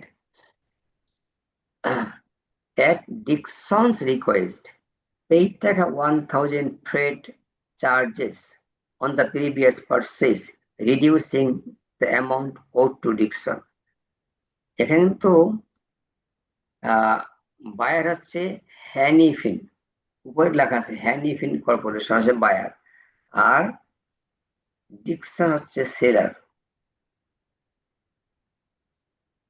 সো আমাদের এটা ছিল FOB ডেস্টিনেশন, দ্যাট মিনস আমার অফিসে ওয়্যার হাউসে ফ্রিলি পৌঁছে দিবে হচ্ছে সেলার যিনি, তার ট্রান্সপোর্ট। কিন্তু পরবর্তী সে বলল যে ওকে আমাকে ট্রান্সপোর্ট দিতে পারছে না, কিন্তু আমি যদি ট্রান্সপোর্টের কস্টটা দিয়ে দিব এখানে তার পক্ষে, আমার যার কথা তার পক্ষে দিয়ে দেবো, বিলটা কমিয়ে নিব। 1,000 টাকা আমি ডিকসনের পক্ষে পেমেন্ট করতেছি ডেলিভারি ট্রাকের ওনারকে, ক্যারিয়ারকে। তাহলে আমি লিখবো accounts payable debit, cash credit. Account, কারণ কি আমার কাছে কিন্তু ডিকসন 60,000 টাকা পেতো, সেখান থেকে 1,000 টাকা সে অ্যাডজাস্ট করে দিতে বলছে, ফুকিয়ে দিতে বলছে। So accounts payable debit, cash credit 1,000 টাকা। কারণটা কি এখানে ডেস্টিনেশনে সেলারের দায়িত্বে গুডসটা পৌঁছে দেওয়ার এগ্রিমেন্ট ছিল, কিন্তু সে আমাকে রিকোয়েস্ট করলো তা আমাকে পেমেন্টটা করে দেওয়ার জন্য। আমি শুধুমাত্র সেলারের পক্ষে এই ট্রান্সপোর্টের কস্টটা পেমেন্ট করে দিয়ে দিয়েছি, তাতে আমার অব্লিগেশন কমে যাচ্ছে। Third, sold merchandise to Grifton Corporation for টাকা 42,000 under credit terms 210 net 60 FOB destination, আর অ্যামাউন্টের কস্ট 3 লাখ টাকা। ওকে, এখন আসেন যে এখানে আমি গুডস বিক্রি করছি কার কাছে? গ্রিফটিনের কাছে। কত টাকার? 40,000 টাকার, 42,000 টাকার গুডস বিক্রি করছি। তাহলে আমি লিখবো accounts receivable debit, sales credit 42,000 টাকা। Accounts receivable debit sales credit 42,000 টাকা। সাথে বলা আছে যে এই গুডস গুলোর জন্য আমাদের কস্ট ইনকার করছে 30,000 টাকা। তাহলে আমরা এটার সাথে সাথে লিখবো cost of goods sold debit merchant inventory credit 45,000, cost of goods sold debit merchandise inventory credit 30,000। Sir আগের এন্ট্রিটা একটু আরেকবার বলবেন। আগের মধ্যে 5 নাম্বারটাই এই যে জি স্যার, জি স্যার, 5 তারিখেরটা, জি 5 তারিখে হচ্ছে দুটো এন্ট্রি হবে। একটা হলো accounts receivable debit sales credit 42,000 টাকা, আর সাথে আবার আসবে cost of goods sold debit inventory credit 30,000 টাকা। জি sir.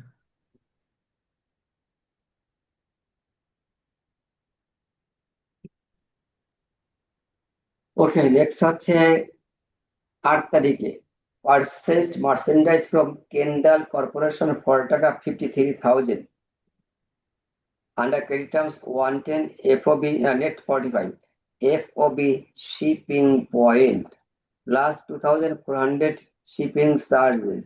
The invoice showed that at FM's request Kendall had paid টাকা 2,400 shipping charges and added to the amount to bill. এখানে হচ্ছে আবার হ্যানিফিন এজ এ বায়ার 53,000 টাকা গুডস পারচেস করছে FOB shipping point কন্ডিশনে, অর্থাৎ ট্রান্সফার কস্টটা কিন্তু হ্যানিফিনকে বায়ারকে দিতে হবে, কিন্তু বায়ারের রিকোয়েস্টে সেলার 2,400 টাকা আপনার ক্যারিং কস্ট পরিশোধ করে সেটা বিলের সাথে যোগ করে দিল। বিল পেতে কত? বিল পাবে 53,000 টাকা, সেখানে যোগ করলো আরো 2,400, তাহলে 55,400 টাকা এখন রেকর্ডিং হবে হ্যানিফিনের বুকসে। Merchant immediate debit accounts payable credit 55,400, merchandise debit accounts payable credit 55,400। বলেন। বলেন স্যার আবার একটু জার্নালটা বলবেন? Merchandise inventory debit accounts payable credit purchase price plus carrying cost মিলে রেকর্ড করতে হবে। আমরা কি মার্চেন্ডাইজ ইনভেন্টরিতেই 55,400 দিব নাকি এটা ভেঙে দিব 53 আর 24,400? পারপেচুয়াল মেথডে যখন কোনো ইনভেন্টরি পারচেস করার পরে তার ক্যারিং কস্ট হবে, তার যে কোনো চার্জ হবে, সেটা সরাসরি ইনভেন্টরি অ্যাকাউন্টে যাবে, এটা ওকে যে যাবে না।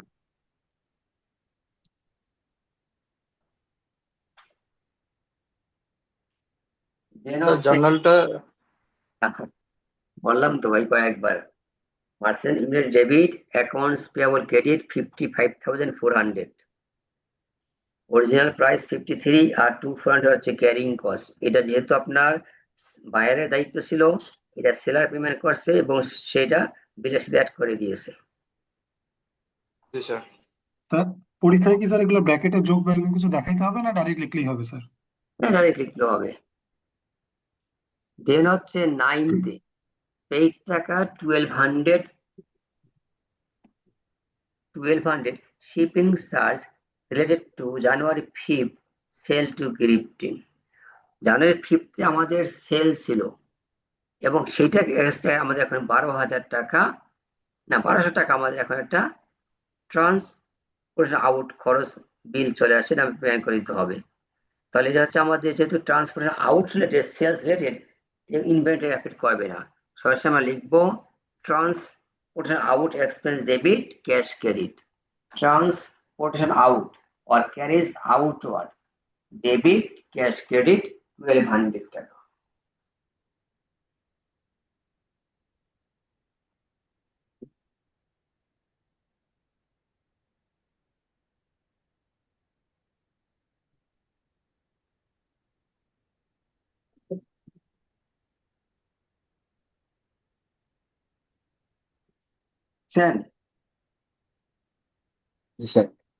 এখন হচ্ছে পরে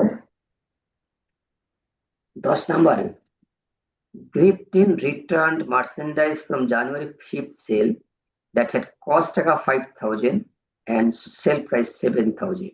The inventory restored, merchandise restored inventory.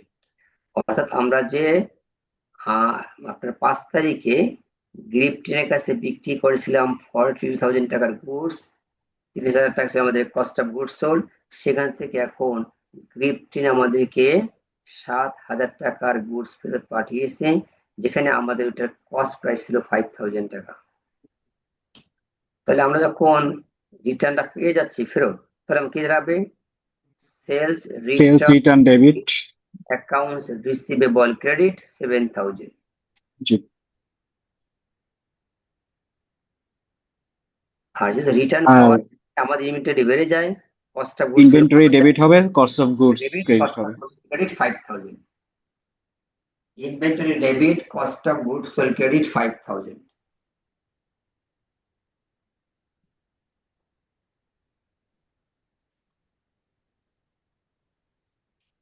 জার্নালটা আরেকবার একটু রিপিট করবেন? Sales return debit accounts receivable credit 7,000, merchant inventory debit, cost of goods sold credit 5,000।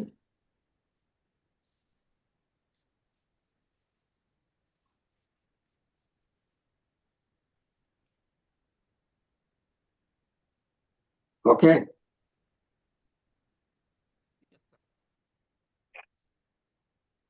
দেন হচ্ছে 15th, receive the balance due from Griftin Corporation for the January 5th sale, less return on January 10.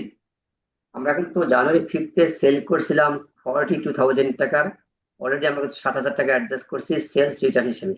এখন আমাদের claim কত আছে? 30,000 টাকা claim আছে আমাদের, 35,000 আমরা তার কাছে পাই। বিক্রি করছি 5 তারিখে, পেমেন্ট আছে 15 তারিখে। আমাদের কিন্তু ডিসকাউন্ট ছিল যে 2% ডিসকাউন্ট দিব উইদিন 10 ডেজ পেমেন্ট করলে। আমার যেহেতু 5 থেকে 15 10 ডেজ আছে, তার মানে আমরা 2% ডিসকাউন্ট তাকে দিব for making payment within discount date. তাহলে 35,000 এর উপর 2% ডিসকাউন্ট কত যাবে? 700 টাকা। 35,000 হ্যাঁ জি 700 টাকা ক্যাশ পাবো 34,300, cash debit 34,300, sales discount debit 700, accounts receivable credit 35,000. লিখছেন? Cash debit 34,300, sales discount debit 700, accounts receivable credit 35,000. এখানে ডিসকাউন্টের কথা বলা ছিল না, আমরা ডেটটা মিলাই দেখছি যে ডিসকাউন্টটা সে পায়। এখন ধরেন যে এখানে সে 10 তারিখে পেমেন্ট না 15 পেমেন্ট না করে সে আমাদের পেমেন্ট করলো 17 এসে, তাহলে ডিসকাউন্টটা পাবে না। কিন্তু যদি বলে দেওয়া থাকে নেট অফ ডিসকাউন্ট, তাহলে ডিসকাউন্ট দিব আমরা। যদি আপনার ডিসকাউন্ট পিরিয়ডের মাঝে রিসিট পেমেন্টে অবশ্যই ডিসকাউন্ট অ্যাপ্লাই হবে। ডিসকাউন্ট পিরিয়ডটা এক্সপায়ার হওয়ার পরেও যদি বলে দেওয়া থাকে যে নেট অফ ডিসকাউন্ট, তাহলে ডিসকাউন্ট অ্যাপ্লাই হবে, তখন আর পিরিয়ড দেখবেন না। ওকে, পরেরটা যাই 18th। স্যার সরি স্যার, একটা বার একটু ওই জিনিসটা ক্লিয়ার করি যে 15 তারিখে যে এন্ট্রিটা, এখানে আমরা ডিসকাউন্টটা কনসিডার করলাম স্যার, এটা এক্সপ্লেইন করুন একটু শর্টে যদি একবার বলতেন যে আমরা ডিসকাউন্টের কথা। 5 তারিখ থেকে 15 তারিখ 10 দিনের ভিতরে পড়ছে। আচ্ছা সেই হিসাবে ওকে স্যার, জি জি এইখানে ডিসকাউন্টটা দিচ্ছি আমরা। ওকে স্যার জি ওকে, দেন হচ্ছে 18th আছে, দেখুন paid the amount due Kendall Corporation for January 8 purchase less price reduction granted টাকা 8,000। আমাদের কিন্তু 8 তারিখে পারচেজ করা আছে টোটালি 53,400 বিল, যার মাঝে পারচেজ প্রাইস ছিল 53,000 আর ট্রান্সপোর্টেশন কস্ট ছিল 2,400, সব মিলে আমাদের অব্লিগেশন হচ্ছে 55,400। সেটা এখন আমরা 18 তারিখে পেমেন্ট করতেছি, 18 তারিখে, তাহলে কিন্তু 10 ডেজ এর মাঝে পেমেন্টটা করা হচ্ছে, 1% ডিসকাউন্টটা কিন্তু আমরা পাবো। ঠিক আছে, দেখেন 8 থেকে 18 10 দিন আছে, আর ওখানে 10 দিন ছিল ডিসকাউন্ট পিরিয়ড আমাদের জন্য। 1/10 দেখেন 1/10 8 তারিখে, ওকে। জি স্যার। কিন্তু এখানে বলা আছে মাঝে আমরা একটা ক্লেম করেছিলাম, সেটা আমাদের ডেট লেখা নেই, কিন্তু 8,000 টাকা আমাদের তারা প্রাইস কনসেশন করে দিয়েছে। 53,000 টাকার জায়গায় আমাদেরকে তারা 8,000 টাকা প্রাইস রিডিউস করে দিয়েছে। এটা বলা আছে সাথে এখানে যে লেস আপনার প্রাইস রিডাকশন টাকা 8,000, অর্থাৎ আমরা তাদের কাছ থেকে পারচেজ অ্যালাউন্স বেনিফিট পেয়েছিলাম 8,000 টাকা। এইটাকে এখন রেকর্ড করতে হবে। খেয়াল রাখবে সেটা হচ্ছে যে কখনো ডিসকাউন্ট হিসাব নিকাশটা ট্রান্সপোর্টেশন কস্টের উপরে হবে না। এখানে আমাদের অব্লিগেশন হচ্ছে 55,400, সেখান থেকে আমরা প্রথমে 8,000 টাকা বাদ দিব, এটা আমাদের তারা অ্যালাউন্স দিয়ে দিয়েছে। বাকি থাকে কত? 55 মাইনাস 8,000, 47,400। 47,400। এই 47,400 কিন্তু আমাদের পুরোটা পারচেজ প্রাইস না, পারচেজ প্রাইস হচ্ছে আমাদের 2,400 বাদে। জি 2,400 বাদ দিলে বাকি থেকে 45,000 টাকা, অর্থাৎ আমরা 45,000 ডিসকাউন্টটা পাবো। 45,000 টাকার ডিসকাউন্টটা পাবো। তাহলে এর ডিসকাউন্ট হবে 1%, মানে 450 টাকা না? 450 টাকা। জি হ্যাঁ, টোটাল বিল যাচ্ছে আমাদের 55,400। তারপরে আমরা 8,000 টাকা পাচ্ছি প্রাইস কনসেশন মানে অ্যালাউন্স। আর 450 টাকা পাচ্ছি আমরা ডিসকাউন্ট বেনিফিট। সব মিলে কিন্তু 8,450 আমরা কম দিব। সব মিলে 8,450 আমরা কম দিব আপনার 55,400 থেকে। তাহলে লেখেন accounts payable debit 55,400, accounts payable debit 55,400, cash credit হবে 55,400 মাইনাস 8,450, অর্থাৎ 46,950। ক্যাশ ক্রেডিট 46,950 আর merchandise credit 8,450, merchandise inventory credit 8,450, আপনার পারচেজ অ্যালাউন্স এবং ডিসকাউন্ট দুটো একসাথে হয়ে গেল inventory credit 8,450।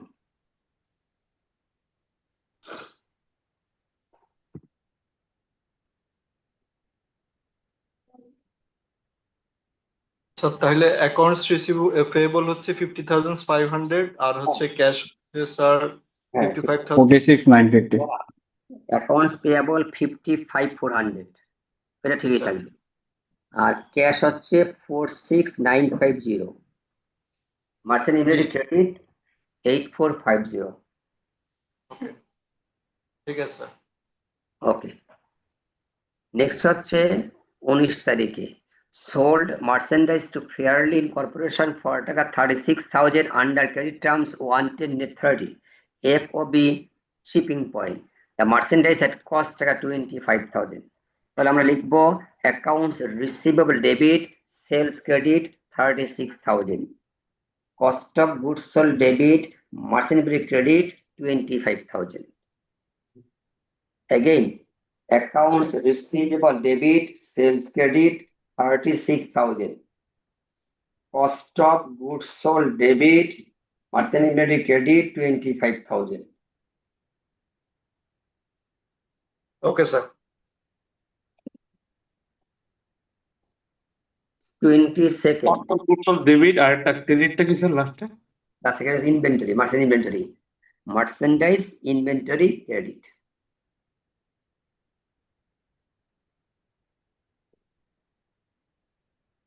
Twenty-second, Fairlane Corporation requested a price reduction on January 19th sale because the merchandise did not meet a specification. Taka 6,000 was granted as per reduction for this purpose. অর্থাৎ একটা আমরা বিক্রি করছি আমরা 36,000 টাকার গুডস, সেখানে ওই company আমাদের কাছে ক্লেম করার পরে বলছে ঠিক আছে 6,000 টাকা আমরা প্রাইস রিডাকশন অ্যালাউ করে দিচ্ছি। তাহলে কি দাঁড়াবে? অ্যাকাউন্টস রিসিভেবল কিন্তু কমে যাবে, আমাদের আর সেলস অ্যালাউন্স বেড়ে যাবে। অ্যালাউন্স হয়ে যাবে। Sales allowance debit accounts receivable credit 6,000, sales allowance debit accounts receivable credit 6,000 টাকা। ক্লেম থাকবে cost of goods sold, হ্যাঁ না না এটা হবে না। কস্ট অফ গুডস এর কোনো অ্যালাউন্স ক্ষেত্রে হবে না, রিটার্নের ক্ষেত্রে হবে। রিটার্নের ক্ষেত্রে আমার ইনভেন্টরি চেঞ্জ হয়, শিফট হয়। অ্যালাউন্স এর ক্ষেত্রে ইনভেন্টরি কোনো পরিবর্তন হয় না। তাহলে sales allowance debit, accounts receivable credit 6000। এখন কিন্তু আমাদের পাওনা আছে মাত্র টাকা 30,000। এইটা পরে আমরা পরবর্তীতে ডিসকাউন্ট দেই বা দেই রিসিভ করবো। ওকে, 29তে আসেন, ওইটা একটা continuation. Received fairly corporations payment of the amount due from January 19 এটা হবে জানুয়ারি 19 সেল হবে, সেল পারচেজ না সেল হবে লাস্টের শব্দটা, 19 সেল। ওকে, আমরা সেল করছি 36,000 টাকার, অ্যালাউন্স দিয়েছে 6,000 টাকা, ক্লেম বাকি 30,000 টাকা, সেটাকে আমরা এখন 1% ডিসকাউন্ট দিয়ে রিসিভ করে নিব। 30,000-এর 1% ডিসকাউন্ট 300 জি স্যার। 300 টাকা। 300 তাহলে আমরা cash debit 29,700, cash debit 29,700, sales discount debit 300 and accounts receivable credit 30,000.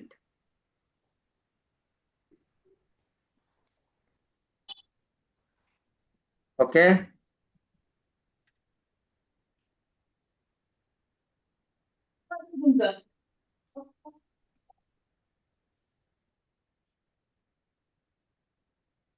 তারপরে স্যার একটা শুরুর দিকে স্যার পেছনেটা এন্ট্রি কোশ্চেন করি স্যার। 15 আর 18 কি স্যার আমরা একসাথে রেকর্ড করলাম 8,000-এর ব্যালেন্সটা সহ, রাইট? হ্যাঁ একসাথে 15 আর 18। না না, আলাদা আলাদা করা হয়েছে। না না, 15-18 একসাথে 15-18 আলাদা। আমাদের রিসিভড, 18 তো আমাদের পেইড। ওকে স্যার, জি স্যার। লাস্ট হচ্ছে paid Dixon company the amount due from January 1st purchase. দেখেন একেবারে 1 তারিখের ট্রানজাকশন পেমেন্ট করতে 30 তারিখে এসে ওখানে আমাদের ছিল 110 নেট 30, অর্থাৎ 30 দিন পেমেন্টটা করতেই হবে।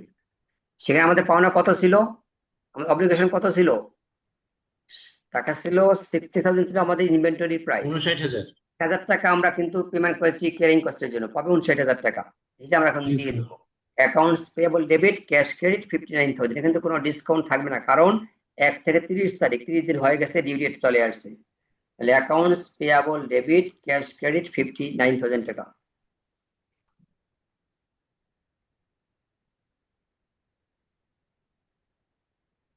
ওকে, জি জি স্যার। জি স্যার। তাহলে এটা অনুসরণ করে আপনারা প্রবলেম 2টা নিজেরা চেষ্টা করবেন ইনশাল্লাহ বাসায়।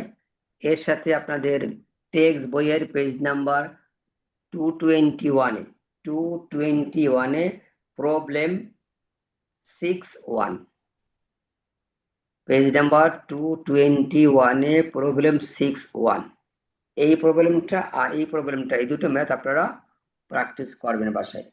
নেক্সট ক্লাসে রেজ করবেন যদি কোনো সমস্যা থাকে ইনশাল্লাহ।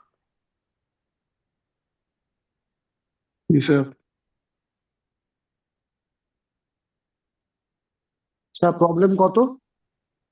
প্রবলেম হচ্ছে 6-1,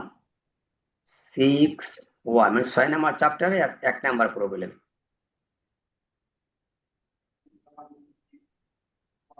তাহলে আমরা 2টা ম্যাথ দিলাম আপনাদের করার জন্য, একটা হচ্ছে স্লাইডের ম্যাথ নাম্বার প্রবলেম 2 আর বইয়ের হচ্ছে math number 6-1। Okay sir. Okay, online class আপনারা কেমন এনজয় করেন জানি না, আমার অনেক কষ্ট হয় অনলাইন ক্লাসে, প্রচন্ড ঘুম আসে জানি না কেন।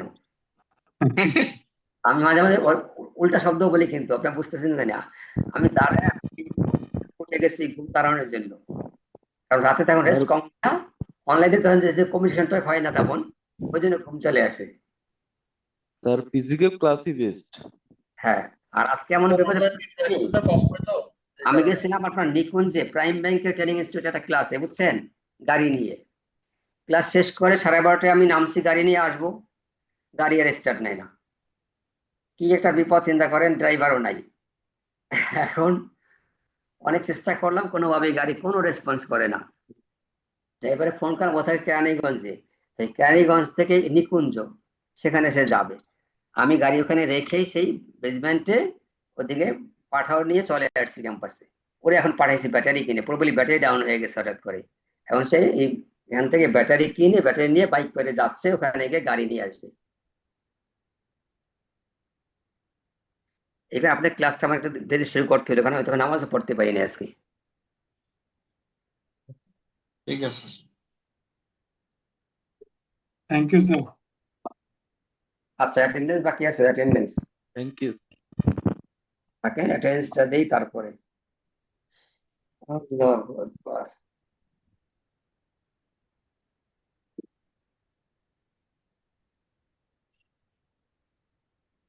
ওকে, Abdullah Al Fahad, yes sir. Mohammad Faridur Rahman Khan, Faridur Rahman Khan, Mohammad Raihan Shahriar Sifat, yes sir. Mohammad Tanvir Hussain, yes sir. S M Jawadul Hamim, Jawadul Hamim, present sir. Safwan Ahmed Shafak, present sir. Rayan Ahmed, yes sir. Abdullah Al Noman Rifat, yes sir. Mehedi Iqbal, Mehedi Iqbal, Meheruna Tabassum Bipasha, Bipasha, বিপাশানো, মোহাম্মদ তানবীর দাউদ, তানবীর দাউদ, ইয়েস স্যার। মোহাম্মদ আমির হুসাইন, 6004, 6004 আমির হুসাইন, 6004 আমির হুসাইন নেই। Abdullah Al Noman, Yes, sir. Present, sir. Mohammad Kamal Hussain, yes sir. Aniruddha Khan Sadi, present sir.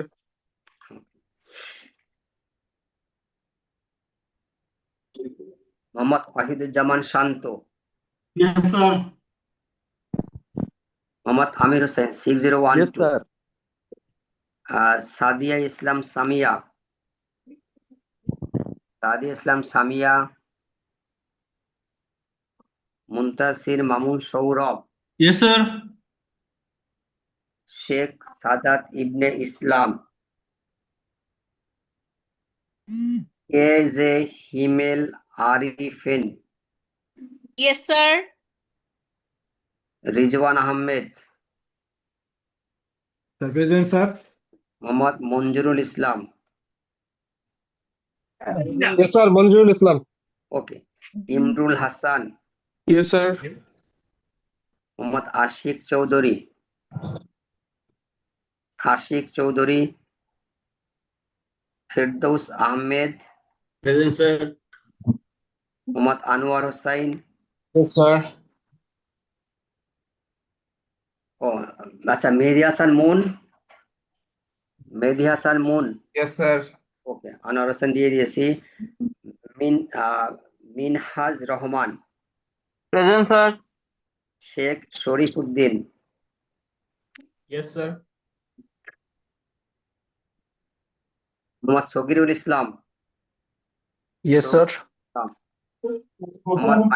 Mohammad Mainul Islam, Fahmida Akter Shanta, Fahmida Shanta,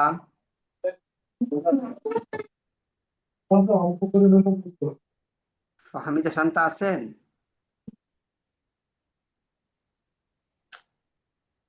Mohammad Rabiul Islam, yes sir.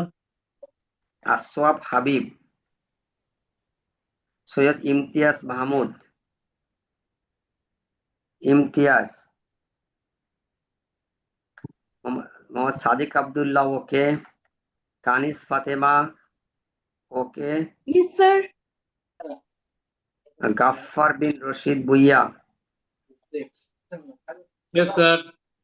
Mohammad Ariful Islam, yes sir.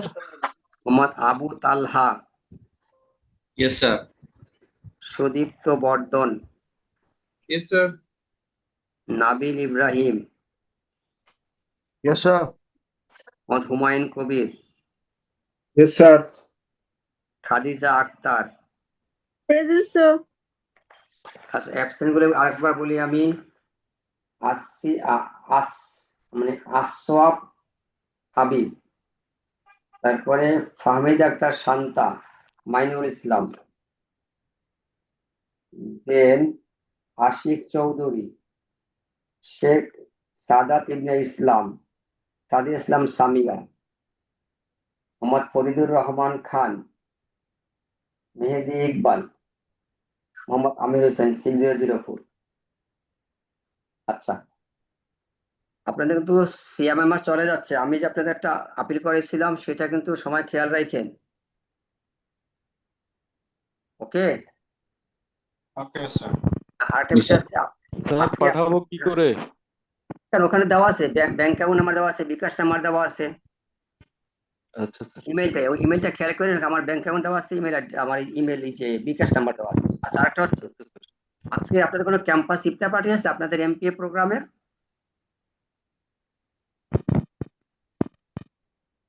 আপনারা কিছু জানেন যে না, আপনাদের না আমরা তো ইনফর্ম না। কোনো কিছু তো ইনফর্ম না স্যার।